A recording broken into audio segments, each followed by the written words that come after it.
real cool. Give it to me, baby. Baby. Yeah.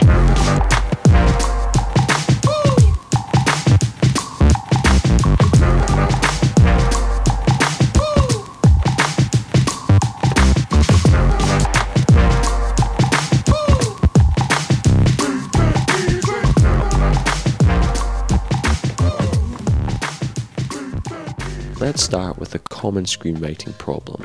So you need to convey a lot of expositional information, but you also want to keep your audience entertained. The worst solution to this problem is to have it all explained in long, boring, static dialogue scenes. The Matrix is older than you know. As you are undoubtedly gathering, the anomaly is systemic. I prefer counting from the emergence of one integral anomaly to the emergence of the next, creating fluctuations in even the most... Babies don't sleep this well.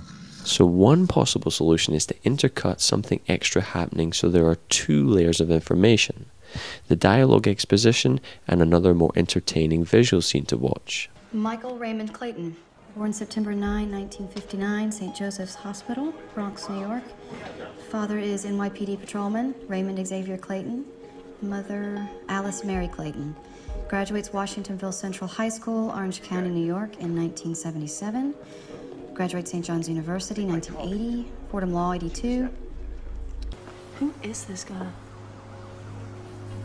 But to cover up the volume of information, adding a sense of urgency can be effective. The Terminator's an infiltration unit. Part man, part machine. Underneath, it's a hyperalloy combat chassis. Microprocessor controlled, fully armored, very tough. But outside, it's living human tissue. But again, the intensity and massive information in one scene and one location can be heavy on an audience. Some filmmakers have used exposition as a chance to show backstory and world building and visit several locations to keep the length of the exposition seeming fresh and always new from beat to beat. The mosquito would land on the branch of a tree. Welcome to the desert of the real. But one more obscure technique I've recently stumbled across is called the Pope in the Pool, made famous by the screenwriting book Save the Cat. So we have an upcoming exposition scene with the Pope, but unknown to the audience, the meeting will take place at the Vatican pool.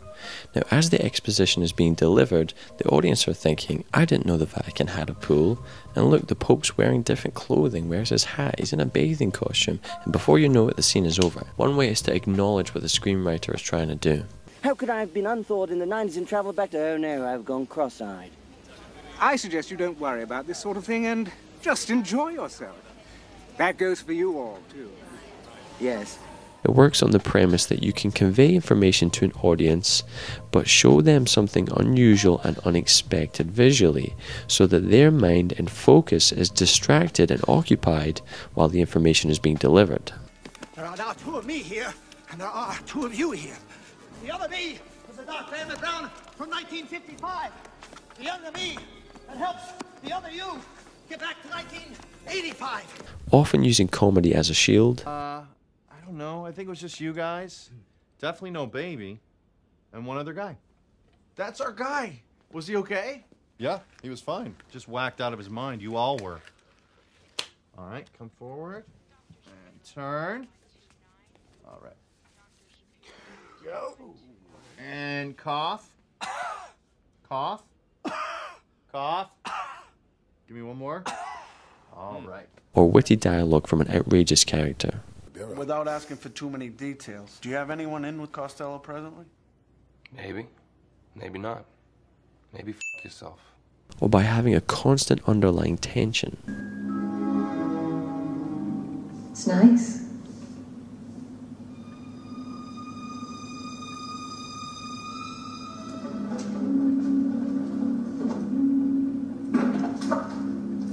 You like playing games, don't you? It works on the premise of controlling the focus of an audience's attention. Hitchcock was a master of this, letting a conversation become heightened by keeping poison constantly in the mind of the audience. If you could bear to leave Alex behind for a few weeks. I think I prefer Alex to a case of seasickness. I always get seasick. Then you might like the mountains. usually involving multiple layers of activity on the foreground and the background. Look, it's 20 feet up in the air and it's in the middle of the most heavily guarded part of the prison. It's impossible to get up there without being seen. I got one plan, and that plan requires a frickin' Quarnix battery, so figure it out! One of my personal favorites is when the background of the scene is in conversation with the foreground. This is fun.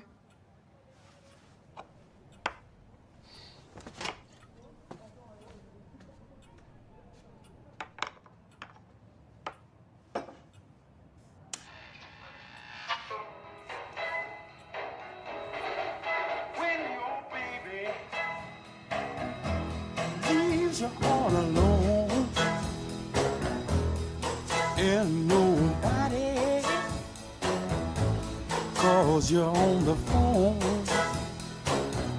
Don't you feel like a crying? Don't you feel like crying? Well, here I am, honey. Come on. But my favourite example of Pope in the Pool is from A Fish Called Wanda, and I'll let John Cleese take it home here from the DVD commentary.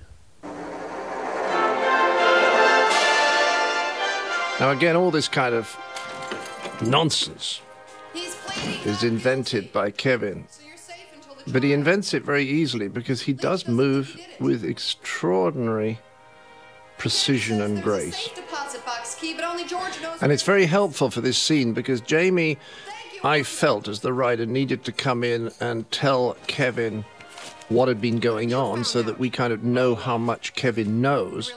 But it's boring because the audience is aware of everything she's saying, so it's enormously helpful that Kevin is up to this ridiculous nonsense, which entertains the audience while we're giving them almost redundant information. Niente. Yeah.